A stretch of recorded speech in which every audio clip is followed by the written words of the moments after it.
Fala pessoal do canal Thiago Parigiani, de novo aqui para desvendar o mistério que cerca aí os acidentes aéreos mais emblemáticos do Brasil, né? Compartilhando aí o conteúdo do canal Aviões e Música do Lito, que, pô, autoridade no assunto, tá presente em todos os podcasts aí. Quero ver se o Lito um dia vem aqui no nosso canal, vai ser uma honra ter ele aqui.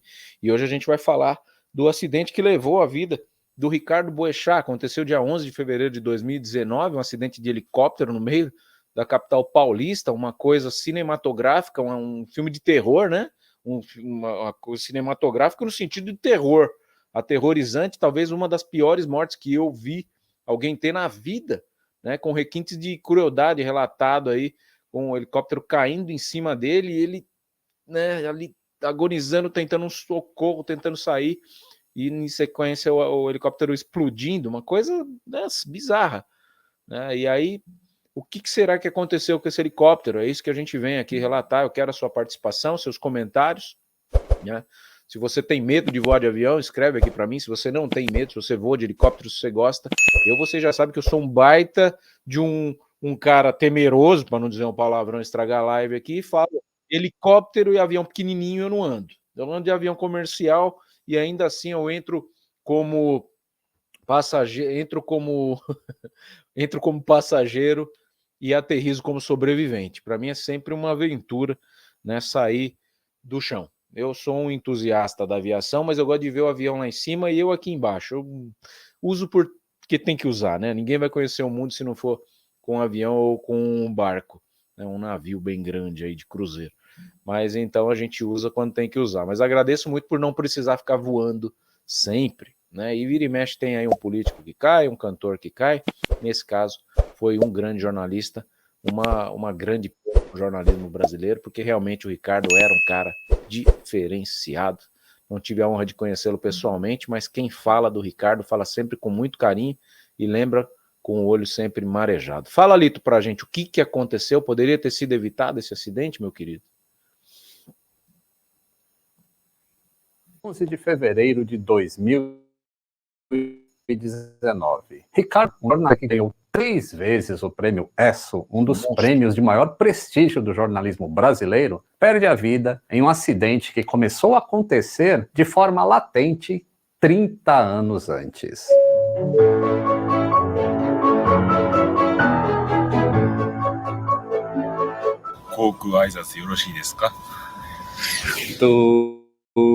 Pessoal, a loja do Aviões e Música de e-commerce é agora. Inscreva aqui no canal que tem muitos outros conteúdos.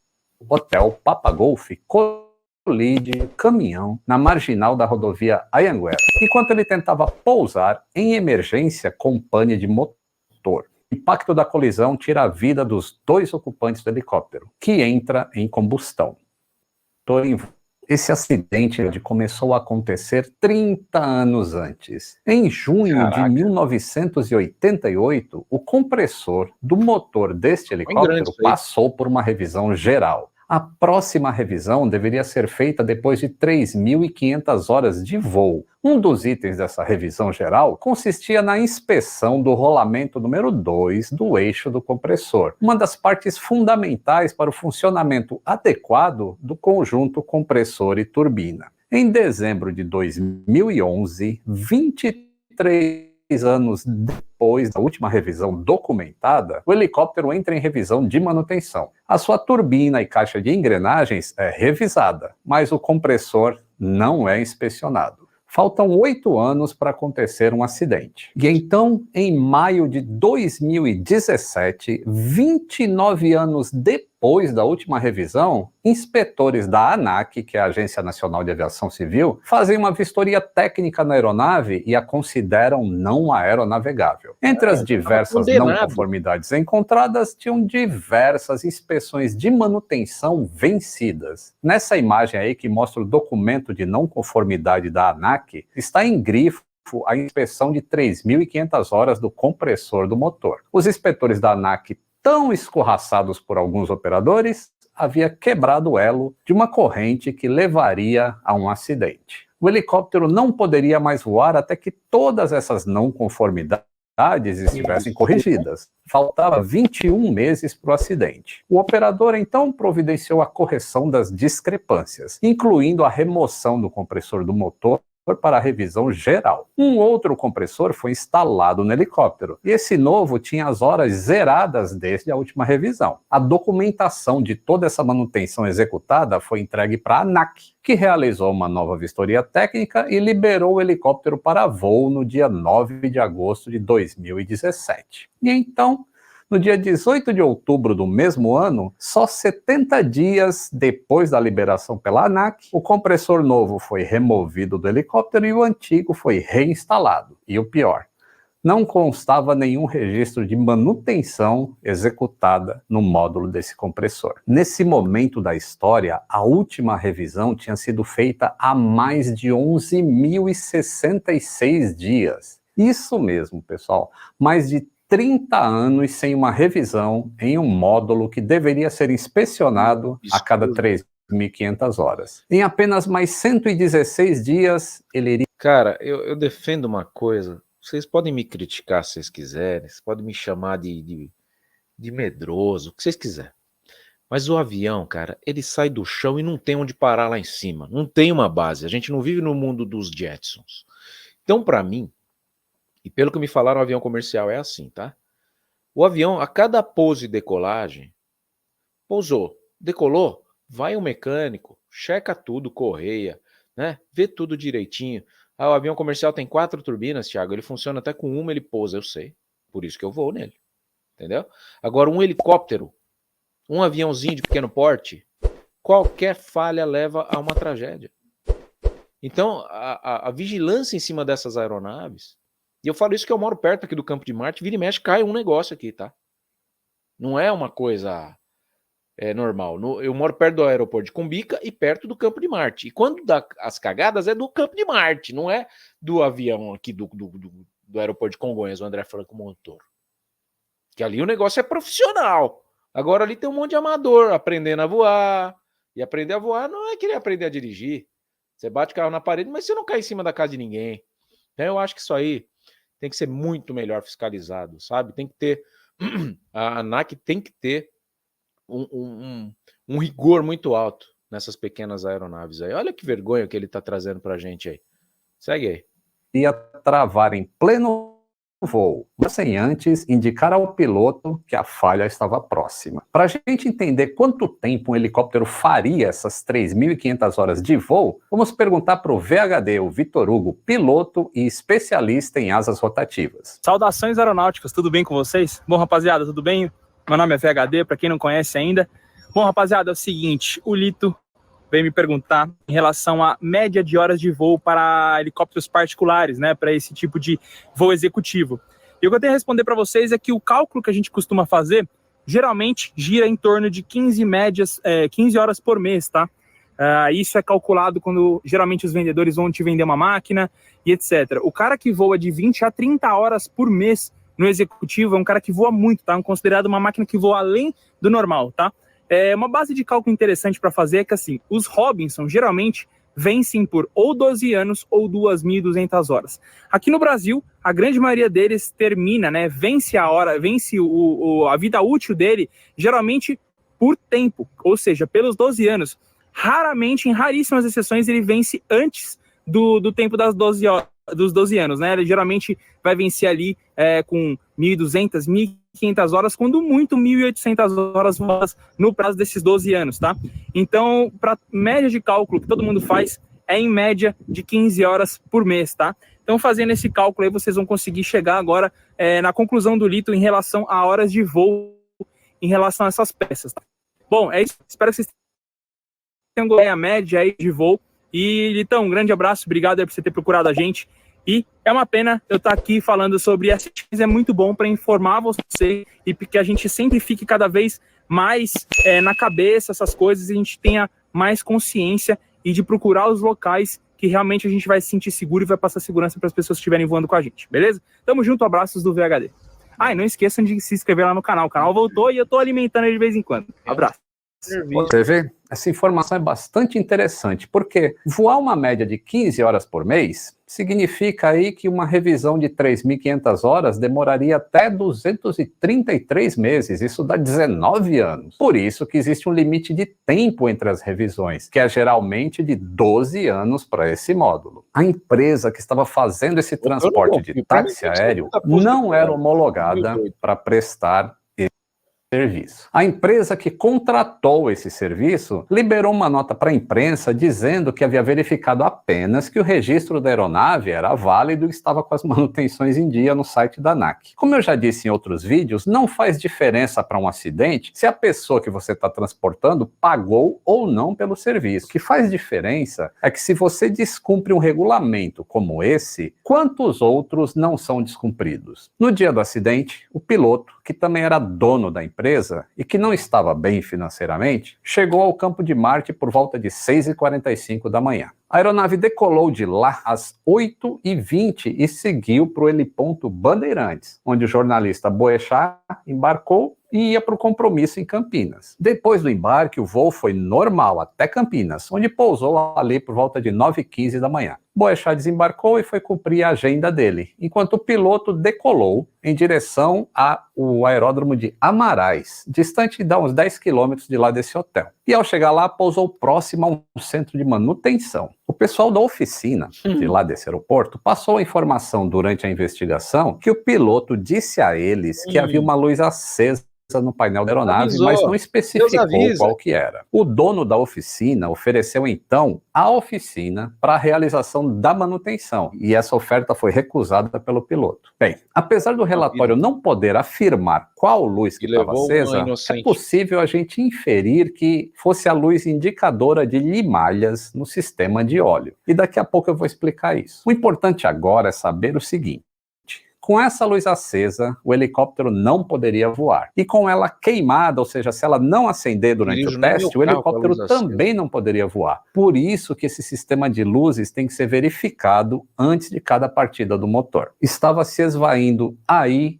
a última chance de evitar a pane deste motor em voo. O último elo da corrente que causa acidentes tinha se fechado. O piloto passou ali uns 30 minutos em Amarais, com a capota do motor aberta. E depois fechou e decolou para ir buscar o jornalista para fazer o voo de volta para São Paulo. O pouso nesse heliponto do Hotel Royal Plaza foi às 10h40 da manhã. 9 minutos depois, já com Boechat a bordo, ocorreu essa decolagem. Pecado, cara. Depois de mais de 30 anos sem revisão, o compressor do motor iria travar em voo em apenas 15 minutos depois da decolagem. Ainda assim, a falha de um motor de helicóptero em voo não significa que vai ocorrer um acidente. Helicópteros planam também igual aos aviões, embora o nome seja outro, se chama autorrotação. Se você quiser saber o que é isso, tem um vídeo meu aqui com o próprio VHD simulando uma alta rotação. Tá aqui, ó. Não foram só 30 anos sem revisão do compressor. As trocas de óleo do motor, que deveriam acontecer a cada 600 horas ou 12 meses, o que ocorresse primeiro, foi negligenciada diversas vezes. Em um determinado período, não ocorreu a troca de óleo por quase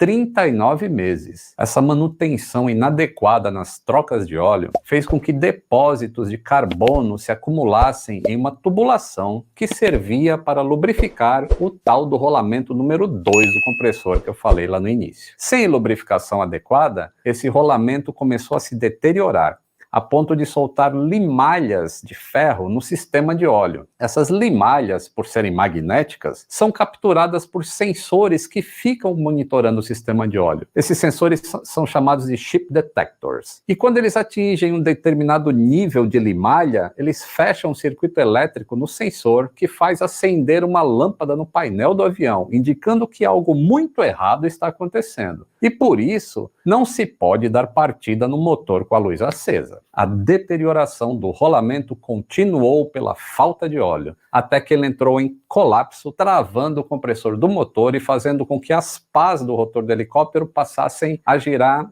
livremente, para que o planeio em autorrotação fosse possível. O piloto, então, quando acontece essa situação, ele tem poucos segundos para encontrar uma área para pousar. E ele provavelmente escolheu uma área gramada entre as duas pistas do rodoanel. Mas ele não conseguiu parar lá na área que ele escolheu e acabou passando entre 2 viadutos, tentando pousar um pouco mais abaixo. E ele teria conseguido, mas nesse mesmo momento trafegava um caminhão em sentido perpendicular na rodovia e que não teve como parar antes de colidir com o helicóptero. Aliás, ele nem viu o helicóptero. Tanto o piloto Quattrucci quanto o Boechat perderam a vida na hora do impacto. Quando o incêndio começou, eles não tinham mais vida. Terminava ali uma história fantástica de um jornalista brilhante e um acidente que estava adormecido, esperando para acontecer depois de tantos anos de regulamentos e procedimentos não cumpridos.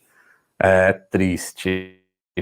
Durante a investigação, os CENIPA tiveram dificuldades em levantar a documentação de manutenção do helicóptero. Muitos desses documentos estavam rasurados e com numeração que não batia, a ponto de estar escrito assim no relatório. Tais informações suscitam dúvidas sobre todos os registros de manutenção do operador da aeronave Papatango Hotel Papa Golf, levando à necessidade de consultas a registros disponibilizados pela ANAC e por diferentes oficinas de manutenção que realizaram serviços para o operador. Se você fica com medo de voar depois de saber dessas informações que são públicas, e inclusive eu vou deixar o link do relatório aí na descrição, não precisa ter medo. Existem diferentes níveis de regulamento para diferentes níveis de transporte de pessoas. De maneira regular, que é o voo comercial, esse que você compra passagem para viajar. Ou de maneira não regular, que é o caso do táxi aéreo. E não confunda esse nome não regular, não quer dizer que seja irregular, tá bom? Não regular é só uma maneira de dizer que não ocorre diariamente, não é um transporte regular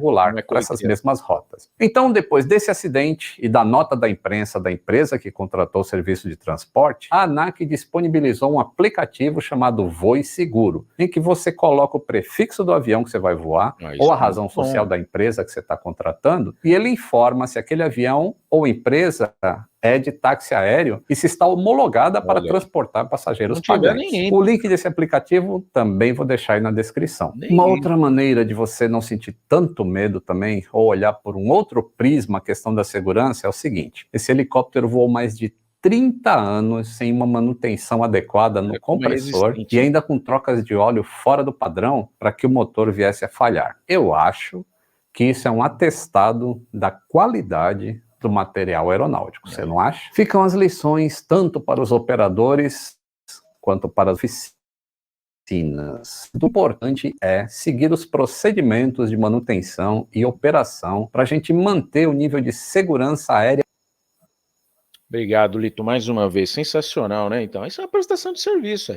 Você está querendo voar, você não é tão agão como eu, vai pegar um helicóptero ou um avião pequenininho, entra aí no Voe Seguro, né, da ANAC, e coloca lá o prefixo da aeronave. Beleza. Aí eu já começo a ter até um pouco mais de coragem. Esse é um bom serviço a ser divulgado. Agora, é injusto, né? Você entrar numa aeronave sem saber desses BOs todos aí, né? E que culpa o Boechat teve nisso? Ele contratou um táxi aéreo. Só isso. E não tinha o aplicativo para ver. Então, perde-se uma aeronave, perde-se 2 vidas e perde-se um baita de um jornalista insubstituível. Até hoje não tem ninguém da mesma qualidade do Boechat no nosso jornalismo. Triste, porém real, foi o que aconteceu. Dia 11 de fevereiro de 2019, os detalhes eu já te trouxe no começo, né? Acabou caindo, bateu num caminhão, caiu e depois pegou fogo. E relatos dizem que o Boechat ainda estava em vida quando ele pegou fogo, ou seja, morreu, se machucou na queda e morreu queimado. Pô, existe morte pior que essa? Eu desconheço. Deixe seu comentário, se inscreva, curta e compartilhe. Até o próximo vídeo. Valeu!